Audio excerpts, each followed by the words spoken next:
Good evening students. मैं मुकेश कुमार आपके अपने चैनल स्टडी फॉर जॉब से आपका हार्दिक स्वागत करता हूं। तो स्टूडेंट्स, मैं आज से ये सीरीज़ शुरू कर रहा हूं। आपको एनसीईआरटी बेस्ड नेशनल जीके के क्वेश्चंस करवाऊंगा, विद सॉल्यूशन होंगे और उसके सॉल्यूशन की डिटेल भी होगी क्वेश्चन की। ठीक है, एनसीईआरटी बेस्ड है, फुली एनसीईआरटी बेस्ड है बच्चों। ठीक है, तो आज से ये सीरीज़ स्टार्ट कर रहा हूँ और ये आपको पूरा जीके ऐसे ही कंप्लीट कराऊंगा, क्वेश्चन करा के उसकी डिटेल के साथ। ठीक है बच्चों, तो प्लीज़ वीडियो को सपोर्ट कीजिएगा, चैनल को सपोर्ट कीजिएगा, ज़्यादा से ज़्यादा शेयर कीजिएगा। ठीक है, चलो स्टार्ट करते हैं। अब ज़्यादा टाइम ना लेते हुए आपका आज चैप्टर 1 है पाषाण काल। पाषाण काल करवाऊंगा। ठीक है, पाषाण काल फर्स्ट क्वेश्चन है। पहला क्वेश्चन है, सूची वन को 2 से सम्मिलित करना है। सूची 1 को पाषाण काल कितने टाइम का है? पाषाण काल, मध्य पाषाण काल और 1 सेकेंड बच्चों, अभी मैं फ्लाइट मोड कर लेता हूँ, सॉरी टू डिस्टर्ब। तो बच्चों, पाषाण काल इसका टाइम पीरियड दिया हुआ है। टाइम पीरियड दिया हुआ है, क्या होगा? पाषाण काल कितने उसका होगा? देखो, पाषाण काल कब का है?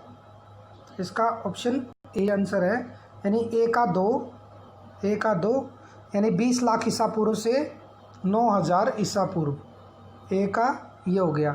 ठीक है, ए का ये हो गया। मध्य पाषाण काल कब का है? बी का 3 यानी 9000 ईसा पूर्व से 4000 ईसा पूर्व मध्य पाषाण काल का है। नव पाषाण काल का कब होगा? सी का 4 यानी 2000 ईसा पूर्व से प्रथम शताब्दी ईसा पूर्व तक। और उत्तर पाषाण काल कब होगा? ये इसका 1 हो जाएगा, यानी 6000 ईसा पूर्व से 2000 ईसा पूर्व। ठीक है बच्चों, अब इसकी डिटेल देख लेते हैं हम। डिटेल होगी इसकी। पाषाण युग इतिहास का वह काल है जिसकी अवधि मानव इतिहास से प्रारंभ होकर कांस्य युग तक विस्तृत है। इसके चरणों में पाषाण काल 20 ईसा पूर्व से 20 लाख ईसा पूर्व से 9000 ईसा पूर्व, मध्य पाषाण काल या लघु पाषाण काल 9000 ईसा पूर्व से 4000 ईसा पूर्व तक माना जाता है। ठीक है, नव पाषाण 6000 ईसा पूर्व से 2000 ईसा पूर्व तथा उत्तर पाषाण काल 2000 से प्रथम शताब्दी तक शामिल है। ठीक है बच्चों, नेक्स्ट क्वेश्चन है, मानव सभ्यता के आरंभिक प्रागैतिहासिक काल के 3 भागों में बांटा गया है। निम्नलिखित में से कौन सा काल उन 3 में नहीं आता है? उन 3 में कौन सा नहीं आता है बच्चों? महापाषाण काल उन 3 में नहीं आता है। महापाषाण काल, अब इसकी डिटेल देखेंगे कैसे नहीं आता है। देखो, मानव सभ्यता के आरंभिक काल अर्थात प्रागैतिहासिक काल को, आरंभिक काल कौन सा सभ्यता का? प्रागैतिहासिक काल 3 भागों में बांटा गया था। पूरा पाषाण काल, मध्य पाषाण काल तथा नव पाषाण काल, इन 3 भागों में बांटा गया। महापाषाण काल जो है, मेगालिथिक पीरियड, दक्षिण भारत में विशाल शिलाओं से निर्मित समाधियों से संबंधित है।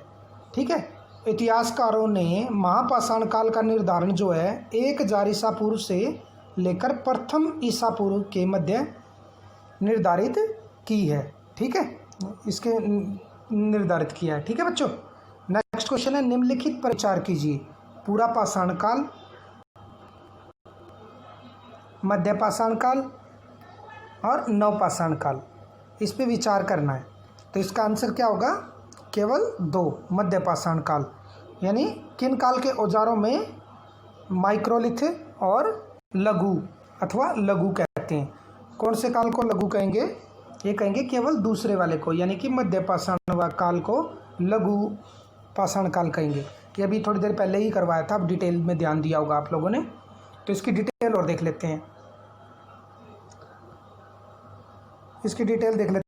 लगभग 12000 ईसा पूर्व से लगभग 12,000 ईसा पूर्व से लेकर 1,000 ईसा पूर्व के काल को मध्य पाषाण काल कहा जाता है। इस काल के पाषाण औजार सामान्यतः बहुत छोटे होते थे। इन्हें माइक्रोलिथ यानी लघु पाषाण काल कहा जाता है। प्राय इन औजारों में हड्डियों, लकड़ियों के मुट्ठे लगे हंसियाँ और आरी जैसे औजार मिलते थे। कौन से मिलते थे? लकड़ी के मुट्ठे, हड्डियों, औजारों में हड्डियों से बने हुए औजार, लकड़ी के मुट्ठे, हंसियाँ, आरी, ये सब मिलते थे। ठीक है बच्चों। और मध्य पाषाण काल की महत्वपूर्ण विशेषता यह थी कि इस समय मनुष्य के आखेटक और पशुपालक बन गया था, पशुपालन में ध्यान देता था। ठीक है, मध्य पाषाण काल में।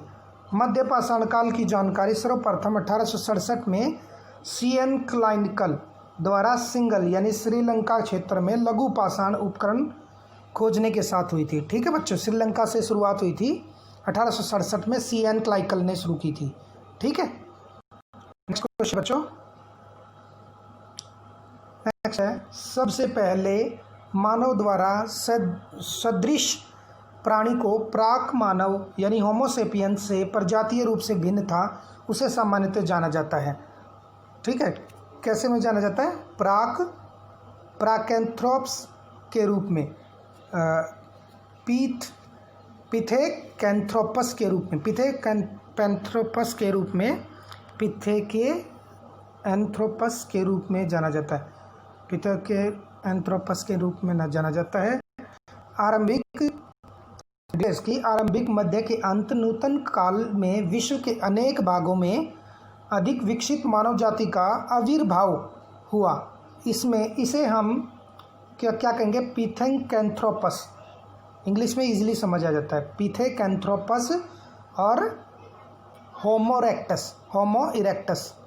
इरेक्टस और पिथेकैंथ्रोपस कहते हैं, जिसका अर्थ है सीधा चलने वाला कपी मानव, यानी सीधा चलने लग गया था इस काल में। ठीक है बच्चों, आरंभिक मध्य में। नेक्स्ट क्वेश्चन है बच्चों, भीमबेटका किसके लिए प्रसिद्ध है? भीमबेटका किसके लिए प्रसिद्ध है? इसकी गुफाएं थी, गुफाओं के लिए प्रसिद्ध है। ए आंसर आएगा मेरे ख्याल से, तो बाकी देख लेते हैं बच्चों। 5th का क्वेश्चन है ए, भीमबेटका, डिटेल देख लेते हैं अब हम। भीमबेटका गुफाएं प्रागैतिहासिक काल की चित्रकारी के लोकप्रिय है। ये गुफाएं भोपाल में 45 किलोमीटर दक्षिण पूर्व रायसेन जिले अब्दुल्लागंज में स्थित है। भीमबेटका की गुफाएं कहाँ हैं? 45 किलोमीटर है रायसेन जिले के अब्दुल्लागंज में। इनकी खोज जो है 1957-58 में डॉक्टर विष्णु श्रीधरन वाकणकर द्वारा की गई थी। किसके द्वारा? डॉक्टर विष्णु श्रीधरन वाकणकर के द्वारा की गई थी। इन गुफाओं में प्राकृतिक लाल और सफ़ेद रंगों में वन्य प्राणियों के शिकार दृश्य के अतिरिक्त हाथी, बाघ के चित्र उकरे गए हैं और लगभग 1 किलोमीटर चौड़ी तथा 150 मीटर ऊंचा, 150 मीटर की ऊंचाई और 1 किलोमीटर लंबी चौड़ी 1 किलोमीटर चौड़ी और 150 मीटर ऊंची भीमबेटका की 754 गुफाएँ। कितनी गुफाएँ हैं? 754 गुफाएँ हैं और 500 चित्र अंकित हैं। 754 गुफाएँ हैं, 1 किलोमीटर चौड़ी, 150 मीटर ऊंची भीमबेटका की, और जुलाई 2003 में यूनेस्को ने इसको विश्व धरोहर घोषित किया है। अगर वीडियो बच्चों आप लोगों को पसंद आ रही है तो प्लीज़ वीडियो को लाइक कीजिएगा। अगर कोई इम्प्रूवमेंट चाहते हैं तो मुझे बता दीजिएगा ताकि मैं नेक्स्ट टाइम उसको इम्प्रूव कर सकूं। ठीक है, अगर वीडियो पसंद आ रही है तो प्लीज़ लाइक कीजिएगा और ज़्यादा से ज़्यादा अपने फ्रेंड सर्कल में शेयर कीजिएगा। ये क्वेश्चंस का लेवल देख लो, बहुत अच्छा है बच्चों। और NCERT की है ये, ऐसा नहीं है कि कुछ भी लेकर आ गया आपके सामने। ठीक है, NCERT की है और अच्छी बुक की है, जो हमारे HSSC में डेफिनेटली आ सकते हैं। इनसे क्वेश्चन छांट के लाई गई क्वेश्चन नहीं है। ठीक है, और सीधा बुक्स के ही हैं। ठीक है, आप लोगों को PDF चाहिए हो तो मेरे टेलीग्राम चैनल पे स्टडी फॉर जॉब इस चैनल पे, टेलीग्राम चैनल पे ज्वाइन कर लेना बच्चों। ठीक है, उधर हर वीडियो का PDF आपको मिल जाता है 10-15 मिनट में। वीडियो अपलोड होते ही 10-15 मिनट के बाद आपको PDF मिल जाएगा इसका। ठीक है, हर वीडियो का PDF मैं डाल देता हूँ उधर। ठीक है, चलो, किस स्थल से मानव कंकाल के साथ कुत्ते का कंकाल भी प्राप्त हुआ है? कौन से स्थल से मिला है? ये मिला है बच्चों ब्रुज होम से। कहाँ से मिला है? ब्रुज होम से मिला है। सेकंड बी आंसर है इसका, ब्रुज होम से मिला है। ठीक है, तो इसका डिटेल देखते हैं बच्चों। ब्रुज होम एक नवपाषाणिक स्थल है जो कश्मीर घाटी में श्रीनगर से 6 मील उत्तर पूर्व में स्थित है। इस स्थल से मानव कंकाल के साथ कुत्ते के कंकाल के साक्ष्य भी मिले हैं। मानव का कंकाल भी मिला और कुत्ते का कंकाल भी मिला। कहाँ से? श्रीनगर से 6 मील की दूरी पर है, उत्तर पूर्व में। स्थानीय भाषा में ब्रुज होम को प्लेस ऑफ बिर्च कहा जाता है स्थानीय भाषा में। ठीक है, डॉक्टर टेरा और पीटरसन द्वारा 1935 में इसकी खोज की गई थी। गर्तावास, गड्ढों वाले छप्पर को गर्तावास बोला जाता है बच्चों।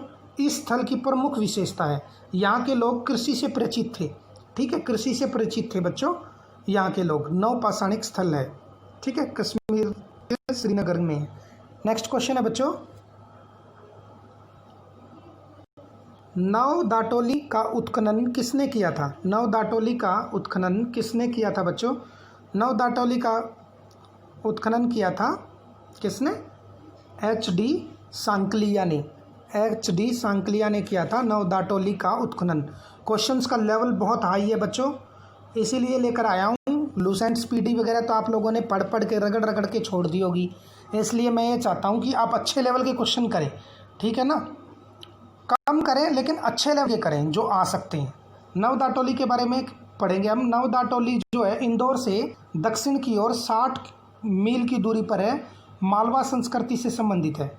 ठीक है, 1700 से 1200 ईसा पूर्व ताम्र पाषाणिक स्थल है। ये क्या है? ताम्र पाषाणिक स्थल है बच्चों। 1700 से 1200 ईसा पूर्व के मालवा संस्कृति से संबंधित है। ठीक है, इसका उत्खनन दक्कन कॉलेज जो कि पूना में था, उसके शोधकर्ता HD सांकलिया द्वारा की गई है। HD सांकलिया द्वारा की गई है, पूना के दक्कन कॉलेज के शोधकर्ता से। यहाँ के मुख्य फसलें क्या क्या थी? गेहूँ, अलसी, मसूर के साक्ष्य प्राप्त हुए हैं। यहाँ से गेहूँ, अलसी और मसूर के साक्ष्य मिले तथा यहाँ के निवासी आयताकार और वर्गाकार झोपड़ियों में रहते थे। ठीक है बच्चों, नेक्स्ट क्वेश्चन है, ताम्रपाषाण काल में महाराष्ट्र के लोग मृतकों के घर को फर्श के नीचे रखकर किस प्रकार दफनाते थे? ये किस प्रकार दफनाते थे बच्चों? ये दफनाते थे उत्तर से दक्षिण की ओर। बाकी देख लेता हूँ, कंफर्म कर लेते हैं। उत्तर से दक्षिण की ओर। ठीक है बच्चों, ताम्रपाषाण के लोग जो हैं, अब डिटेल देख लेते हैं हम। ताम्रपाषाण के लोग महाराष्ट्र के लोग थे ताम्रपाषाण काल में। ये क्या करते थे? घरों के फर्श के नीचे उत्तर से दक्षिण की दिशा में दफनाते थे। ठीक है, एवं इनकी कब्रों में मिट्टी के मटके यानी हांडियाँ होती थी कब्रों में। ठीक है, तांबे की कुछ वस्तुएं रखी जाती थी। अहमदनगर के जोरवे और दायमाबाद तथा पुणे जिले में सोनगांव, इनाम गांव तथा चंदौली आदि इसके भी साक्ष्य प्राप्त हुए हैं। ठीक है, ये सभी जोरवे सांस्कृतिक काल लगभग 1400 से 700 ईसा पूर्व के अंतर्गत आते हैं। ठीक है बच्चों, ये बिल्कुल डिटेल में है बच्चों, और अच्छे से करना, मेहनत करो तो सफलता ज़रूर मिलेगी। ठीक है, नेक्स्ट क्वेश्चन है बच्चों, किसे चालकोलिथिक युग भी कहा जाता है? चालकोलिथिक यानी कि चालकोलिथिक युग किसको बोला जाता है? ये किसको कहा जाता है? ताम्रपाषाण युग को चालकोलिथिक युग भी कहा जाता है। इसकी डिटेल देख लेंगे हम, क्यों कहा जाता है। देखो, ताम्रपाषाण युग यानी तांबे का युग बोला जाता है, नवपाषाण युग के बाद ही प्रारंभ होता है। नवपाषाण युग के बाद ताम्रपाषाण युग प्रारंभ होता है। ताम्रपाषाण युग के जो लोग अधिकांशतः पत्थर और तांबे के उपकरण का प्रयोग करते थे। ठीक है, इसे चालकोलिथिक पीरियड कहा गया, चालकोलिथिक एज भी कहा गया है। इस काल की प्रमुख संस्कृति जो है मालवा संस्कृति, जोवे संस्कृति इत्यादि है।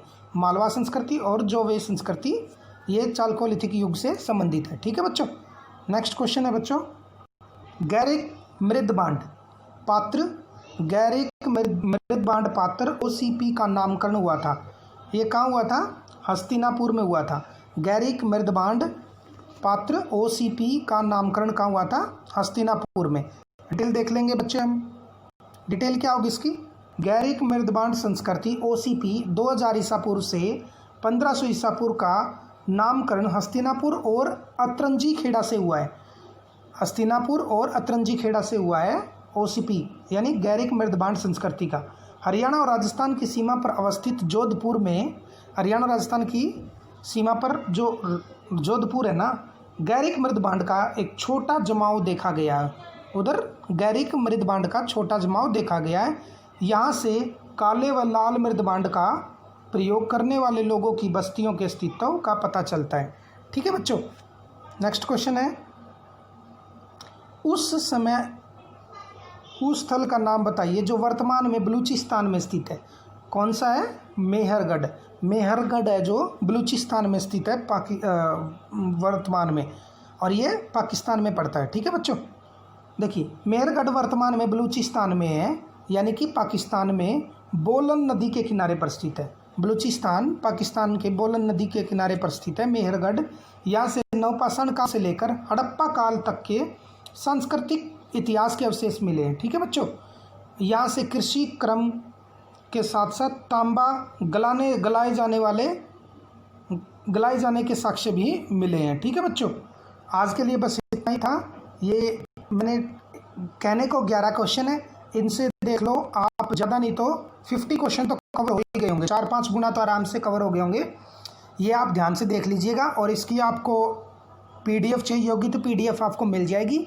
वीडियो अगर आपको लोगों को पसंद आया ना तो बच्चे प्लीज़ इस वीडियो को लाइक कीजिएगा।